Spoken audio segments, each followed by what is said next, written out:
जी अस्सलाम वालेकुम। उम्मीद है कि आप सब लोग खैरियत से होंगे। अचानक ऐसा क्या हुआ कि पाकिस्तान तहरीक इंसाफ के मुख्तलिफ लीडरान अब इमरान खान साहब की हालत के हवाले से बातें कर रहे हैं, बयानात जारी कर रहे हैं। अली अमीन गंडापुर साहब ने एक वीडियो पैगाम भी जारी किया। इसकी क्या तफसीलात हैं वो आपसे शेयर करूंगा। उसके साथ साथ कुछ मजीद खबरें कोशिश होगी कि आज के व्लॉग के अंदर वो भी आपसे शेयर की जाए। सबसे पहले मंसूर अली शाह साहब के हवाले से अब हुकूमत को काफी ज्यादा लगता है कि परेशानी लाहिक है। आप देखेंगे, मैंने आपको पहले भी बताया था कि इनके जो सहाफी हैं, जिनको कुछ लोग जो है वो टाउट कहते हैं, और मैंने आपको मना किया था कि आपने बिल्कुल कतन उनको टाउट नहीं कहना, क्योंकि टाउट कहना मुनासिब नहीं है कि आप बार बार उनको टाउट कहेंगे। तो एनीवे हम उस डिटेल में नहीं जाते, पर वो आपको नजर आएंगे कि वो बड़े जोर से ट्वीट्स कर रहे होंगे कि जनाब अपने जूनियर के नीचे काम कर रहा है, इस्तीफा क्यों नहीं दे रहा। इनकी कैलकुलेशन ये थी कि जनाब हम तीसरे नंबर से जब जज साहब को लगाएंगे या अफरीदी साहब को, तो वो जो ऊपर के दो जज साहिबान हैं वो दिल बर्दाश्ता होकर इस्तीफे दे देंगे। अच्छा, ये खबरें भी ये इस तरह की उड़ाते रहे, और आपको याद होगा कि इस तरह का एक बयानिया भी बनाने की कोशिश की गई, बल्कि कुछ लोग ये बयानात देते रहे कि हाई कोर्ट से और सुप्रीम कोर्ट से इस्तीफे आ रहे हैं, सुप्रीम कोर्ट से इस्तीफे आ रहे हैं। और मैंने उस वक्त भी अर्ज किया था कि मुझे नहीं लगता कि सुप्रीम कोर्ट से कोई इस्तीफा आएगा। ये हुकूमत की ख्वाहिश है कि लोग छोड़ के चले जाएं, सुप्रीम कोर्ट से इस्तीफे दे दें।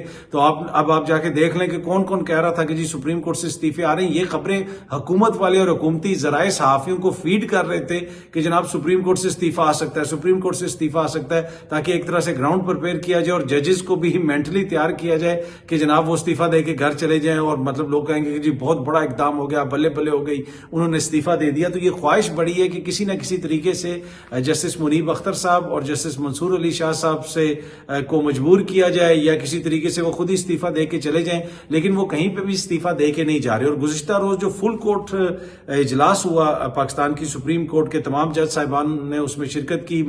जस्टिस मंसूर अली शाह ने वीडियो लिंक के जरिए उसमें शिरकत की। उस इजलास के अंदर अगर आप देखें, उसमें जो उसके बाद प्रेस रिलीज भी जारी की गई उस इजलास के हवाले से, उसमें 3 दफा मंसूर अली शाह साहब का नाम है। और उस इजलास के अंदर यह फैसला हुआ कि जो केस मैनेजमेंट सिस्टम है जो मंसूर अली शाह साहब ने 2023 में बनाया था, उसको नाफिज किया जाएगा।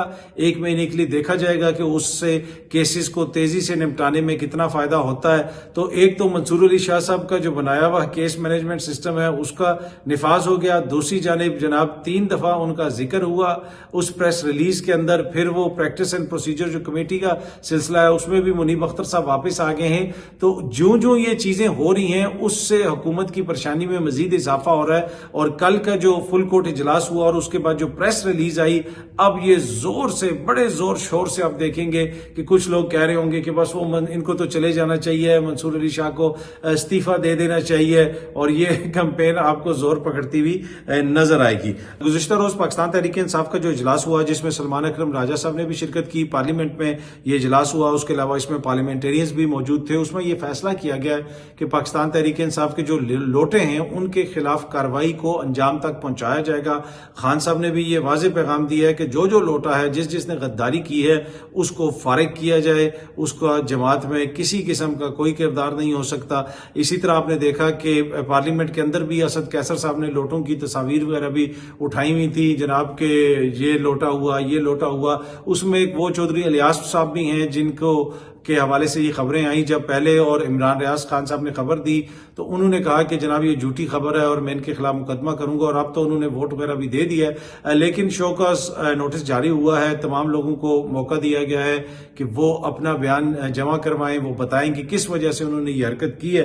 तो देखते हैं जनाब अब ये क्या होता है, चीजें किस तरफ जाती हैं, कौन लोटा करार पाता है, किसकी जान बख्शी होती है। लेकिन ये जमात के अंदर फैसला किया गया है कि तमाम लोगों के खिलाफ सख्त से सख्त कार्रवाई हो, ताकि मुस्तकबिल के लिए भी जो एक वाज़े पैगाम चला जाए कि जो भी शख्स जो है पार्टी डिसिप्लिन के खिलाफ जाएगा, किसी वजह से, मजबूरी से, खुशी से या पैसे की लालच में अपने वोट को बेचेगा, उसके खिलाफ सख्त कार्रवाई होगी। अच्छा, अली अमीन साहब ने गुज़िश्ता रोज जनाब एक पैगाम जारी किया, वीडियो पैगाम, जिसमें वो कह रहे थे कि जी इमरान खान के साथ जेल में ये हो रहा है, उनका खाना इस तरह बंद कर दिया गया है, और ये और वो सारी चीजें आपने वीडियो यकीनन मुझे पता है अब तक देख ली होगी।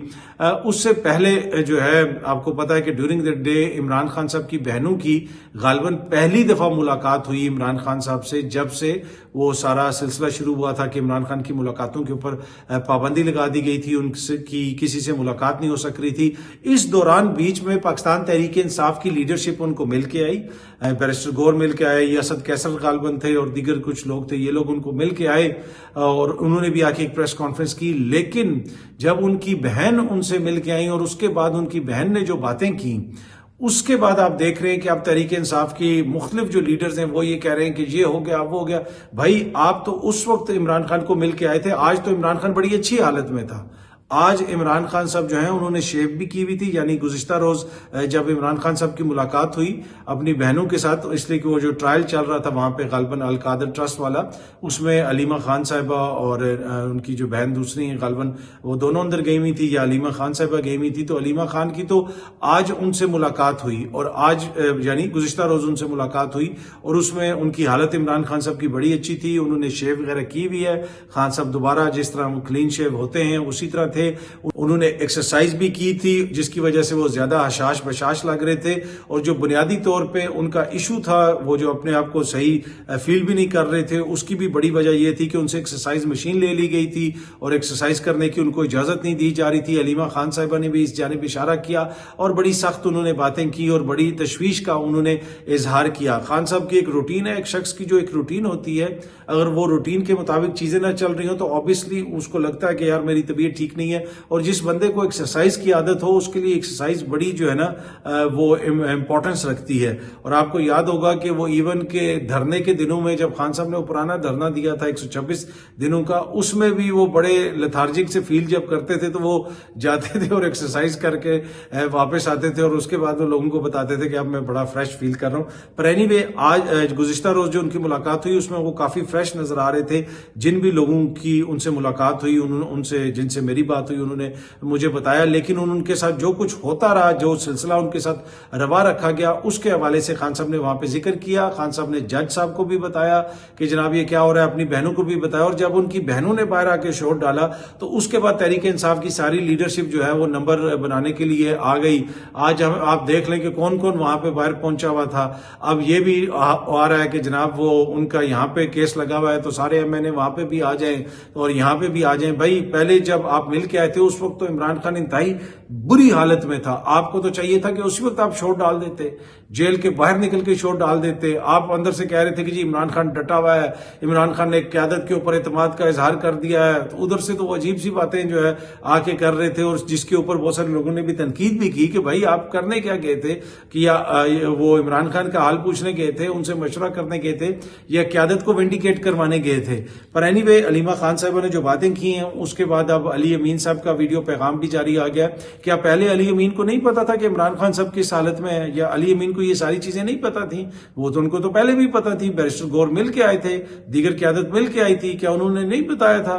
केपी हाउस में ही तो उन्होंने प्रेस कॉन्फ्रेंस की थी, सबको पता था कि किन हालात से वो गुजर रहे हैं। इमरान खान साहब को उल्टियां भी लगी रही, वो बीमार भी रहे और ये सब कुछ भी उन्होंने बताया था क्यादत को। लेकिन क्यादत की जानिब से उस तरीके से बात को नहीं उठाया गया जिस तरह अलीमा खान ने उठाया।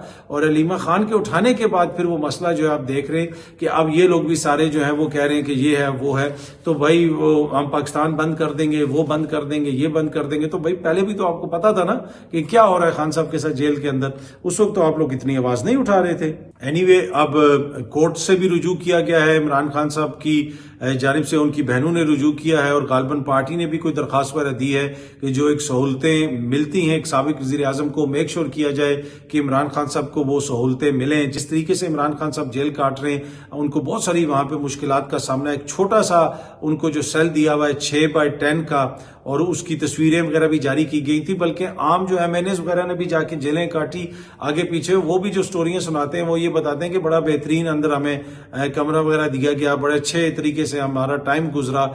कुछ लोगों का ऑब्वियसली कुछ लोगों का बड़ा मुश्किल में भी गुजरा, लेकिन जिस मुश्किल में इमरान खान साहब को रखा हुआ है, मेरा नहीं ख्याल कि पाकिस्तान की तारीख में कभी किसी भी वज़ीर आज़म को ऐसे हालात में रखा गया हो जिस तरीके से इमरान खान साहब को रखा हुआ है, कि इतने छोटे से सेल के अंदर जनाब रखा हुआ है उनको, उसी के अंदर उनका टॉयलेट है, उसी के अंदर वो सब कुछ है, नमाज भी वो उसी के अंदर पढ़ते हैं, खड़े भी वो वहां पे, मतलब कि वो इस तरह अगर दोनों तरफ हाथ फैलाएं तो शायद वो दोनों दीवारों को टच कर लें। छोटा सा वो सेल है और जिसकी बाकायदा फिर हुकूमत ने तस्वीरें शाया की थी कि देखें जनाब कितना जबरदस्त हालात में हमने उनको रखा हुआ है। और वो बार बार कहते हैं 5 स्टार होटल की सहूलियात है, 5 स्टार होटल की सहूलियात है। मेरे ख्याल में इससे ज्यादा मुज़ायका खेज कोई बयान नहीं हो सकता। पर जिस तरह मैं अर्ज कर रहा था कि पाकिस्तान तहरीक इंसाफ ने भी इस हवाले से अब दरखास्त पर दी हुई है, देखते हैं मोअज़्ज़ज़ अदालत इसके ऊपर क्या हुक्म सादर करती है। बाकी पाकिस्तान तहरीक इंसाफ ने यह फैसला किया है कि जो जो लोग लोटे हुए हैं उनको फारिग किया जाएगा, उनके खिलाफ कार्रवाई की जाएगी और जो जुडिशल कमीशन है जो जजों की तैनाती करेगा उसमें पाकिस्तान तहरीक इंसाफ शिरकत करेगी। 2 बंदों के नाम दिए जाएंगे इसलिए कि अब इन लोगों ने आगे जजेस की तैनाती करनी है। ये जो कमीशन बनेगा उसमें तो 2 वोट हैं, उनकी बड़ी इंपॉर्टेंस होगी। तो इस वजह से इमरान खान साहब ये कह रहे हैं जमात के जराए ये बताने कि उन्होंने कहा है कि आप इसमें शिरकत करें और इसके हवाले से जो भी मौकिफ है वो बहुत जल्द पार्टी सामने रखेगी कि कौन सी 2 शख्सियात हैं जिनके नाम दिए जाएंगे। और अब इस हवाले से पाकिस्तान तहरीक इंसाफ ने जिस तरह मैंने कहा कि फैसला कर लिया कि वो जुडिशल कमीशन में शिरकत करेंगे, 2 बंदों के नाम सामने आएंगे इमरान खान साहब की मंजूरी से।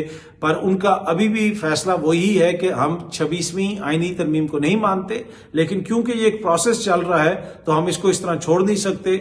उसके अंदर हम अपने 2 वोट जरूर डालेंगे, उन 2 वोटों का बड़ा वजन होगा तो हमारे बंदे उसमें होने चाहिए। लेकिन 26वीं आईनी तरमीम को इमरान खान साहब ने अभी फिर अगेन कहा है कि जनाब ये एक शब खून है पाकिस्तान की अदलिया के ऊपर, पाकिस्तान की जमहूरियत के ऊपर। और इमरान खान साहब ने टोटली 26वीं आईनी तरमीम को रिजेक्ट किया है। बाकी अब देखते हैं कि जनाब सुप्रीम कोर्ट में अगर इसकी कोई पिटीशन लगती है तो क्या फैसला आता है। हुकूमत की तो जो मंशा थी और हुकूमत की जो ख्वाहिश थी वो उस तरह पूरी नहीं हुई। हुकूमत जो एक्सपेक्ट कर रही थी कि जो ही हम याहिया अफरीदी साहब को चीफ जस्टिस बनाएंगे तो उनकी जानिब से कुछ ऐसे एडमिनिस्ट्रेटिव इकदाम सामने आएंगे जिनसे हुकूमत को तसल्ली होगी और ये जो जज साहिबान ने 2 सीनियर ये साइड लाइन हो जाएंगे, इनको साइड लाइन कर दिया जाएगा। लेकिन वैसा हुआ नहीं, जो हुकूमत की तवक्कुआत थी उनके मुताबिक चीजें हुई नहीं है, जिसकी वजह से अब ये जिस तरह मैंने पहले भी अर्ज की कि हुकूमत वाले जो हैं वो उनके जो हमायती हैं वो आपको ये कहते हुए नजर आएंगे हर जगह पे कि जनाब इनको ये नहीं करना चाहिए, उनको वो नहीं करना चाहिए। राना सनाउल्लाह साहब ने फरमाया कि जनाब जो सीनियर 2 जज हैं मुनीब अख्तर और मंसूर अली शाह साहब उनको आईनी बेंच का हिस्सा नहीं बनना चाहिए, उनको खुद ही अपने आप को अलहदा कर लेना चाहिए। चीफ जस्टिस साहब को भी नहीं बनना चाहिए और जनाब फिर किसको बनना चाहिए, अमीनुद्दीन साहब को बनना चाहिए या किसी और को बनना चाहिए, मुझे नहीं पता हुकूमत की ख्वाहिश क्या है। लेकिन इसी तरह अब इनके हमायती भी जो है ये कहेंगे कि जनाब इनको चले जाना चाहिए और इस तरह की वीडियोस आपको नजर आना शुरू हो जाएंगी जिसमें कहा जा रहा है अवाम की राय ली जा रही है और अवाम कह रहे हैं कि जनाब इन जजेस को बस जो है वो इस्तीफा दे देना चाहिए। लेकिन खबर ये है कि वो कहीं पे नहीं जा रहे वो कोई इस्तीफा नहीं दे रहे, वो इधर ही हैं। और आने वाले दिनों में मेरे ख्याल में जो हुकूमत की कैलकुलेशन थी वो थोड़ी सी जो है ना रॉन्ग हुई है और अब उनको थोड़ी सी परेशानी है। इसको काउंटर करने के लिए देखते हैं वो क्या करते हैं। बहुत जल्दी आप सब दोस्तों से दोबारा मुलाकात होगी। Thank you very much.